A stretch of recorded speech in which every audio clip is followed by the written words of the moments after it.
Welcome back to the Weekend Report. I am Masachaba Mphoswa. In our poll question this morning, we ask you, how will you remember Winnie Khumalo? Will you remember her through her song, Live My Life, or through her musician daughter as a legacy reminder?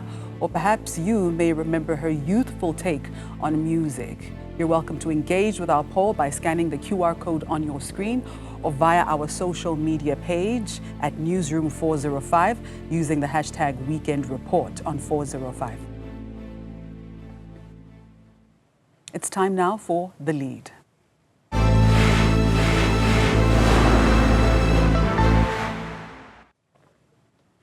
A 35-year-old man arrested on charges of child pornography will make his first court appearance on Monday. Midrand police spokesperson Amanda van Wyk said the arrest took police off after information was received from international law enforcement. Investigations are continuing to determine whether more arrests will follow. He was found with an estimated 10 million images and videos on various electronic devices. It's one of several cases involving minors uncovered in the past few months. This success also follows a recent arrest that we've made. In December, we've also arrested a 41-year-old suspect, former teacher and principal in Pretoria, a 49-year-old suspect also in Vanderbijlpark. So it's quite evident that we are on the ground, we are investigating these cases relating to child pornography, and we're clamping down, we're arresting and we're prosecuting. Let's continue to look at the issue of child pornography in our communities and just how far this criminal activity stretches. I'm joined by Robin Wolfson-Foster, a child protection activist and writer for The Voiceless. Robin, thank you so much for your time. Good morning, Mrs. Shaba, and good morning to your viewers. Yeah, these are obviously very disturbing developments. However, the arrest is an absolute victory. But surely, I mean, there's a larger syndicate out there for a man to be found with 10 million images and videos. Could you paint a picture of what we know about the current child pornography landscape, especially in South Africa? So that is a very astute insight from your part. We have to hold these two things in tension, because what we need to understand is that this problem is enormous, and we can't really necessarily just look at it in a South African context, because this is a global problem. So to paint a picture for you, there are organizations that are specifically dedicated to finding and taking down what we're calling sexual abuse images, because sometimes the terminology child pornography implies some form of consent. But we call them sexual abuse images because that is exactly what they are. They are a permanent reminder of a child's moment of abuse. So what they do is they go and they search for these images online, and last year alone, they found 100 million images and videos of child sexual abuse. Most of those, the overwhelming majority, were of children under the age of 13. So that is the context in which these arrests are taking place. Having said that, this is one individual with 10 million images and videos, which is an enormous breakthrough.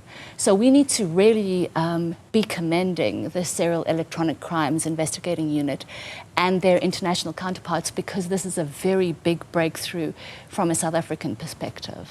And to what extent does this spill over into other crimes, such as sex trafficking, etc., where children are concerned?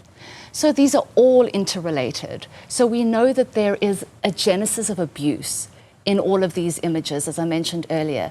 So that abuse might be a physical one-on-one abuse, where the child is actually being physically abused by somebody, and then that image is being captured and then transmitted. What we're seeing more and more, unfortunately, is we're seeing crimes where these images are being self-generated. So children are being manipulated or coerced or even extorted into providing those images. And a lot of the images that we're finding online, especially of very small children, even children up from the ages of 3 to 6, are images that those children have actually generated themselves. What we're also seeing, which is actually horrific, is the rise of AI pornography. So these might be images that are generated of a child where there is actually no abuse, but the criminals are using applications like Nudify and others to remove the clothes of those children, and then they are also transmitting those images. But there is undoubtedly a strong link to trafficking and also a strong link to sexual abuse in most of these cases. I mean, in your experience, Robin, I mean, how effectively does the South African police respond to such cases, particularly of reports of online child exploitation, and also with reports that it was actually international authorities that tracked down this 35-year-old man in Midrand? So I think we need to be realistic about this. South Africa is underfunded in terms of our policing services, and that's across the board. And we have had reports from our former police chief saying that there was a lack of funding in terms of specifically finding children online that had been trafficked and other such crimes that are online. Having said that, we have an amazing international cooperation with other organizations that do have the funding. And our SECI unit, the Serial Electronics Crime Investigating Unit, is actually very effective. So we've had a number of these arrests that have taken place in recent times, and many of them have proceeded through to prosecution. So I think in terms of the international cooperation, and I think that's what we actually need to focus on in South Africa, we cannot necessarily be initiating this all the time, but provided we are acting on tips and effectively policing those tips so that we can get the content that will allow for a prosecution, then I think South Africa is more than playing their part. Yeah, so what steps do you think that the South African Police Service first in particular should be taking in order to improve their response mechanisms to online child porn, child abuse, as you've rightfully stated? Well, I think the problem is actually bigger than just policing. I think the problem is that this is a hidden crime. So to a large extent, we are impervious to, and that's one of the reasons why I share the statistics, is because I think people are completely staggered by how big this problem is. And because we're looking at international websites and international organizations that are actively making money out of child abuse images, what is happening is that these images are being uploaded all the time onto websites, then they're being downloaded. So even when they're being taken down, they can be re-uploaded. So what we need to be doing is actually actively understanding that this is a huge problem that we need to be addressing as a nation and as part of a global community in terms of addressing the way that children are being abused online.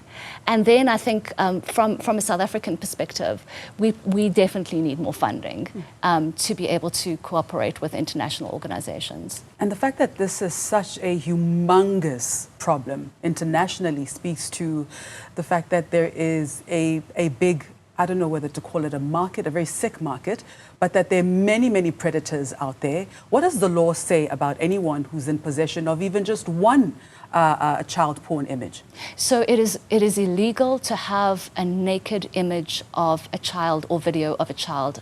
So that's a child defined under the Children's Act as a child under the age of 18. And that is global. So you cannot have that image at all. So even if it is shared consensually, it is still illegal. So even when children are they're sexting with each other, they sort of feel like, well, they're in a loving relationship and they want to share a photograph. Having that image on your phone or on your device is illegal. So any of these images and even in fact, what's interesting is even if the person looks like they're under 18, that is still an illegal image. And you mentioned AI images being generated in this regard. Let's talk about also the use of memes that allude to child pornography as well. Could that be punishable by law if found in possession? Absolutely. So anything which is in any way sexualizing a child would be considered to be a criminal offense, because obviously that's something that we want to avoid at all costs. Children being exploited through their sexuality, and we want children to be children. And this is part of what we're struggling with at the moment, is that children, not only because of the creation of these images of them, but also of their own exposure to pornographic images online, are becoming sexualized earlier and earlier. And these images are things that they cannot outlive. So, you know, even if a child has, you know, made an indiscreet decision and they've made a mistake, this is something which will follow them for their entire lives. But when we know that the trauma associated with children, where there has been an image created or a video created and it's been shared extensively, their abuse is literally a lifelong sentence. And Robin, what are your recommendations for policymakers and other stakeholders to improve child protection in South Africa? So specifically, we need to address this issue. We need to address it both in terms of policing the abuse of children and the creation of these images, which is what we are doing, but we also need to police it in terms of children's exposure to pornographic images, because their exposure to pornography is making them far more susceptible to solicitation and online exploitation. So we have actually done some extensive work through the South African Law Reform Commission, where they have made recommendations in terms of protecting children from exposure to pornography. And those reforms, unfortunately, have never been implemented. So they're sitting gathering dust. They need to be introduced to Parliament, and they would make a huge difference. Yeah. Now, Robin, for viewers, for our parents who are watching Guardians right now, what kind of education and awareness can you impart on us? How do we protect our children? Because it starts from home. Absolutely. So what we recommend is for parents to have honest and very age-appropriate sex and sexuality conversations with their children from the time that they are little. And unfortunately, that also needs to include conversations around pornography, around good pictures, around bad pictures. We need to make sure that when children, and unfortunately the statistics in South Africa are that the majority of children will be exposed to pornography for the first time before the age of 10.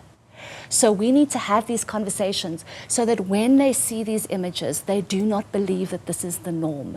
They understand that this is not something that is loving sexuality, and they also understand that if they get sucked into this, if they get involved in it in any way, shape or form, they need to tell a responsible, trusted adult. Because what's happening is that children are being predated on without even understanding that this is criminal. So it's very important for us as parents at home to have these courageous conversations. It's really tough, I know, but it is the first line of defense. And we also need to tell our children that no matter what they do, we are a safe space for them. We will always be there to support them and protect them. And they are the victims. They are not the ones who are in any way wrong. Because actually we just need to understand that adults are preying on children, and children do not have agency to be able to overcome that on their own. And what are your hopes for the future in terms of child protection in particular from online exploitation, abuse, pornography? What I would love is for us to join hands in terms of a partnership. So we understand often the onus is put on children themselves to keep themselves safe. And that is extremely problematic because they are up against $1 trillion a year industry. They are up against predators. They're up against very sophisticated algorithms. We cannot make it their responsibility. We even can't make it parents' responsibility. What we as communities and as the bigger South African community and a legislative framework need to do is we need to make sure that we keep them safe. We need to actually put the onus, for example, on big tech and on other organizations to make sure that they protect children from these images and they protect children from the crimes associated with it. And we need as a country to be more active and intentional about having these conversations, because at the moment I think a lot of people are in denial about what their children are exposed to and what they are growing up in. And that is hugely problematic because until we actually face it and be the ones who keep them safe, then we are never ever going to stop this phenomenon. And before I let you go, where do we go? I mean, if I see something, if I know of someone who is in possession of any inappropriate child material, who do we contact besides the police? So I would actually start with Crime Stop, and then you can actually ask to speak to the SECI unit. And as you can see, they are very effective in terms of policing here. It's also really important to get social workers and other authorities involved, because often what we don't want is we don't want children to become criminalized for making mistakes. What we want is for them to go through the process of understanding why this is inappropriate and dangerous to them, and helping them through this. So we need schools and other institutions to actually join forces with parents and communities to make sure that if these images are found, obviously we're not talking about large numbers of images. The minute that happens, then you have to contact the police. But if we're talking about small numbers of images, and particularly where children are sharing them with each other, we need to intervene in meaningful and helpful ways to help them to understand why this is problematic for them.